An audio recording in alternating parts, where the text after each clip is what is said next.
どうも、ベルです。今回はグランドマフィアの、気まぐれコラムということで、建設ランクアップ及び兵隊ランクについて、いろいろとお伝えしていこうかなと思います。こちら2ヶ月くらい前にね、アップデートで実装されたものなんですけど、結論から言います。このアップデートで、グランドマフィアっていうゲーム自体がもう大きく変化しました。このゲームって、まだ日本リリースからは、2年とね、経ってないと思うんですけど、一応世界で一番最初のリリースからだと、約1500日、配信されているゲームなんですけども、この長い歴史の中で、最も大きな転換期です。もう本当に、この兵隊ランク実装で、もう本当にゲーム変わりすぎちゃってて、これまでって、じゃあレイドするときに、集結参加バフが、あっても、あくまでレイドリーダーのバフの強さがね、勝敗に大きな影響を及ぼしてたのかなと思います。正直、このゲームのバフ上げってやばくて、もうトップ層の人たちって、もう何の誇張抜きに、もう課金額1億円とか言ってるんですよ。これは本当別荘ランクが200とか、もう300近い方々ですね。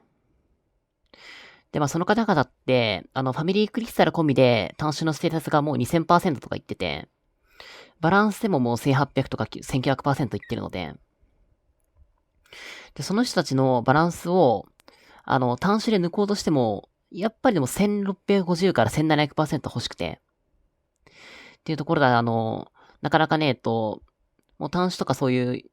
結構尖った編成使っても倒すのは結構大変な環境だったんですけども、もはやね、1億突っ込んだ人に、もちろんね、それでも大金なんですけど、だいたい集結時のステータスが1300から、1500%くらいの、だいたい課金額的にはトッププレイヤーの方々のほんと10分の1とかの人でも、もはや兵隊ランク次第では、もうトッププレイヤー抜けるようになっちゃったんですよ。これ本当にやばくないですか？今までは本当何があっても倒せなかったクラスの人たちを、レイドの参加者次第では勝てるようになっちゃったんですよ。で、この兵隊ランクですね、0から、10まで一応最大あるんですけど、この兵隊ランク0と10で1.4倍ぐらいの差があるんですよ。これやばくないですか？この1.4倍って、だいたい、T3 と T4 くらいの差なんですよ。というか、今T3 の兵隊ランク10と T4 の兵隊ランク0だったら、T3 の方が強いみたいな事態になっちゃってて。多分ね、兵隊ランク、これそれなりにやばいことは結構ご存知だった方多いと思うんですけども、多分ここまでとはね、思ってなかった方も多いのかなと思ってます。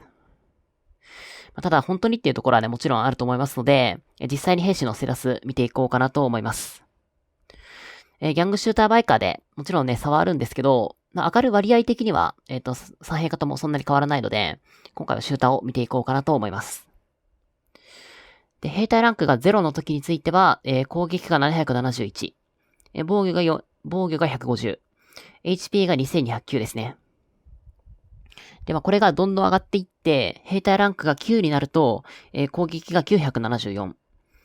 防御が180、HP が2696になります。で、すみません。これ、兵隊ランク10については、征服シーズンにならないと、解放されないので、ちょっと僕の画面だと今、表示されてないんですけど、一応ちょっと運営さんに教えてもらったので、口頭でお伝えさせていただくと、攻撃が、1025、防御が190、HP が2818になります。ただこれ、兵隊ランク0の時で、まだ攻撃771だったので、一見これ1.4倍の差はなさそうじゃないですか。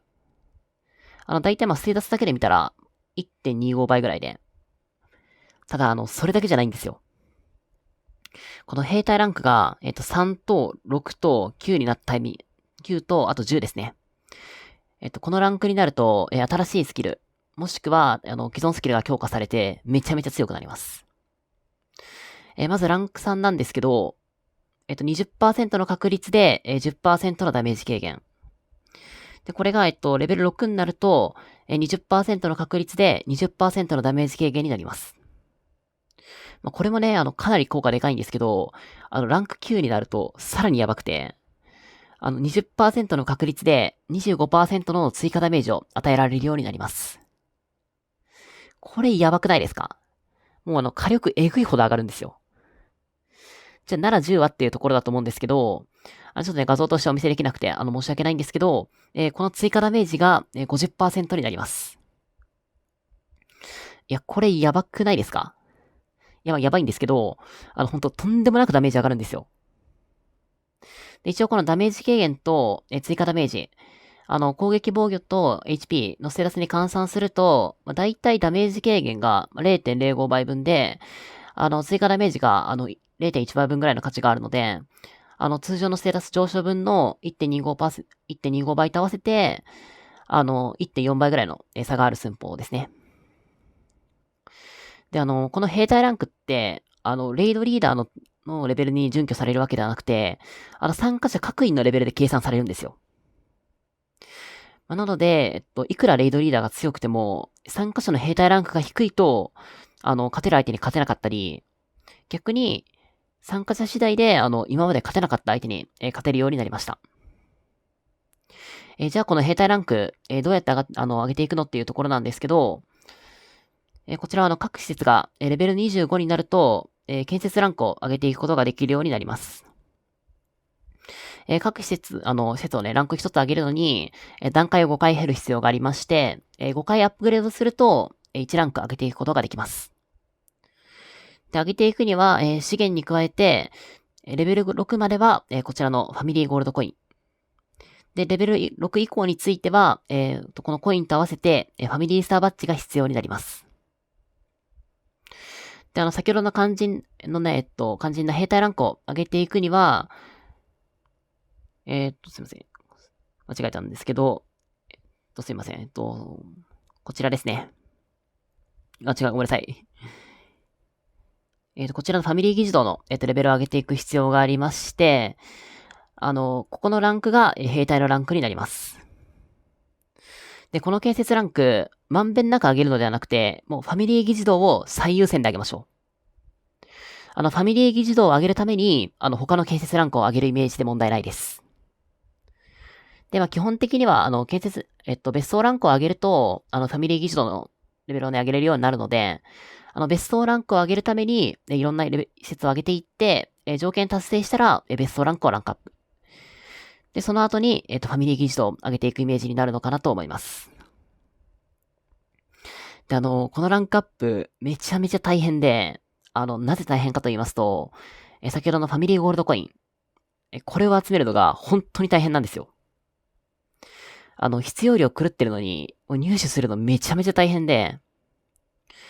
必要量としては、兵隊ランク9で、だいたい、0から上げた時ですけども、だいたい12万枚ほどの、ファミリーゴールドコイン。それに、だいたい、1000ほどのバッジが必要になります。だいたい兵隊ランク6だと、その半分ぐらいのコインで、バッジは必要ないです。で、このコインの入手方法なんですけども、こちらのデイリータスクの、報酬と、あとは、手がかり追跡。こちらの実行ポイント使うやつですね。こちらで少し入手できたり、あとは、こちらのテレーゼの、ビーナススキル。と、あとは、今出てないんですけども、集長中のイベントとか、あとは課金です。集長の時は、最強ボスイベと、組織制覇と、組織制覇の段階報酬とランキングで、入手できるんですけど、正直、デイリータスクと、この手がかり追跡だと、そんなに入手できなくて。もちろんテレーゼのビーナススキルもあるんですけど、これ別にレベル上げてもそんななので、で、正直、これらでしか現状無課金での入手方法ってなくて、ないんですけども、これらは本当に忘れずに、毎日やっていただくのがね、いいんじゃないかなと思います。ただ、この無課金入手だけだと、レベル10はおろか、9とかであっても、もう5年あっても無理なんですよ。もう10年とかかかってしまって。なので、基本的には、こちらの課金パックの方ですね。こちらですね、買っていくことになるのかなと思います。ただ、結構高いんですよね。なので、もう、1万2000円で、あと2000枚なんですけど、一応これ毎週更新のパックで、建設ランクアップパックっていうのがありまして、そちらだと600、1回しかね、各段階購入できないんですけど、600円で260枚。2400円で700枚。で、6000円で1200枚。で、12000円で、2万、すいません、1万2000円で2200枚の、バッジを入手できるパックがあります。まあ何もね、課金イベやってない時についてはね、6000円以降については、まあそこまでね、この1万2000円で、2000枚のパックと比べてそこまでお得ではないんですけど、まあ、2400円以下については、もう課金イベやってなくても、もう十二分にお得なのかなと思います。で、バッジについてなんですけども、こちらは別荘ランクが、6になると、こちらのスターバッジ交換で、ファミリーゴールドコインを交換、ファミリーゴールドコインを使って、交換していくことができるようになります。で、こちらの交換なんですけども、週に100回上限で、交換回数がどんどん増えていくと、必要なコイン量が増えて、獲得できるバッジが増えていきます。まあ、最初は20コインで、1個から5個のバッジ。で、次は、次はこれですね。は、50コインで、2から6個のバッジを。っていうところで、まあこれどんどんね、増えていくんですけど、まあこれ一気に交換すればするほど、交換効率って落ちていくんですよ。まあ、なので、今週100回交換して、来週一切交換しないというよりかは、毎週35回ずつとか、ですね、まあ、もちろんね、毎週20回ずつとか、毎週35回ずつとか、毎週は50回ずつとかね。まあ、そんな感じで分けて、ある程度、ばらつきなくやっていくのがいいんじゃないかなと思います。あとあれですね、毎日1回目の交換については少し割引があるので、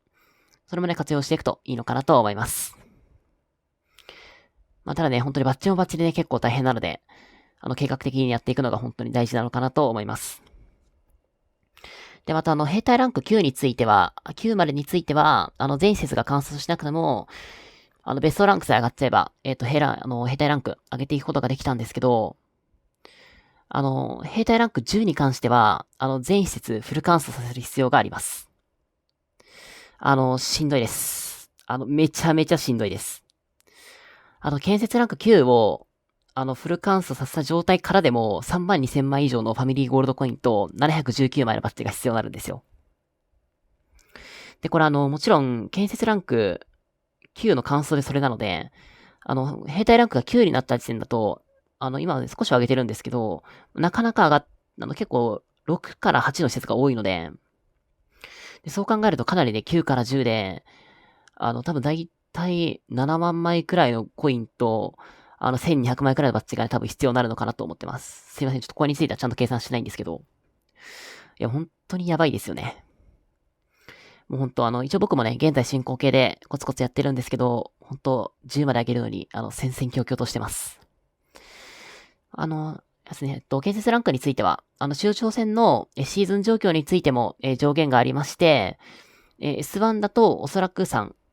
すいません、もうちょい上がるかもしれないんですけど、ちょっとここについては、ちゃんと知らなくて。まあ、間違いあったら諸概要欄に記載しておきます。で、S2 だと、ランク6。S3 だとランク9。で、征服シーズンだと、ランクが10に、10まで解放されます。序盤のね、S2、S1 と S2 で、まあ、兵隊ランク無双っていうことは、まあ、そんなないかなと思うんですけど、まあ、本当 S3 と征服シーズンに関してはもう、ランク次第で無双されるので、まあ、かなりね、注意が必要なのかなと思います。まあ、ちなみに前回の州長戦で、めちゃめちゃ久しぶりに、47サーバーの AMG と GTR がね、AZK と VN の連合に負けたんですけど、あれもちろん内部から見るともっといろんな、範囲とか勝因とかいっぱいあったと思うんですけど、外から見てる感じ、兵隊ランクでの差がもうめちゃめちゃ大きくて、かなりね、勝敗に結びついたのかなと思ってます。もう今の環境って本当トップレードリーダー同士だと、もうそこまで何百パーとステータスに差がつくことってないんですよ。なので結局もう参加者の兵隊ランクでもう勝負が決まってきてしまっていて、もちろん互いに兵隊ランク10で常にレイドを埋めれば別なんですけど、それってなかなか難しくて、もちろんさっき言った通り超大変なので、そう考えるともう組織として、もう兵隊ランクが低いゴッドファーザー SS で、130万英雄ですね。シャドウブレイド、ミラー、タイタン。この超高級英雄を揃えてる人よりも、もはや兵隊ランクが高い、キング装備 S とかの人の方が、もはや圧倒的にありがたくて。あと営業バトルの時とかも、もう正直今、装備とか営業やるより、もうこの兵隊ランクに力入れてった方が、もう圧倒的に強くなるので。ほんと今、純粋に強くなるといった時の課金効率で、一番いいのはもう建設ランク一択なんですよ。ほんとこれ今までだと結構、その時々においてね、今は、その人の強さ的に英雄やった方が強くなる人もいたり、装備に力入れた方が強くなる人もいたり、もちろんヴィーナスコレクションだったり、高級装備の人もいたんですけど、もう今ってほぼ全員が兵隊ランクに力入れれば強くなるよ環境で。兵隊ランクを、仮に、じゃあ2から6にしたとき、めちゃめちゃ低く見積もっても、ステータスが 100% 上がることと同じくらいの効果あるんですよ。それ、チームステータス 100% 上げるのに、じゃあいくらかかるんだって話になるので。もちろんね、10まではさすがに大変だと思うんですけど、できれば9。少なくとも6くらいまでは、別の課金をもう完全にシャットアウトしても、兵隊ランクに上げていくのが一番いいんじゃないかなと思ってます。この兵隊ランク、もう強い、トッププレイヤーとか、本当強いチームのカムとかね、もうやばさに気づいてて、みんな力入れてるんですけど、まだ気づいてない人って結構、中堅組織とかだと一定数いると思うので、今回の動画がね、参考になれば非常に嬉しいなと思います。はい、ということで、今回の動画はこの辺りで、締めさせていただければと思います。最後までご視聴いただきありがとうございました。バイバイ。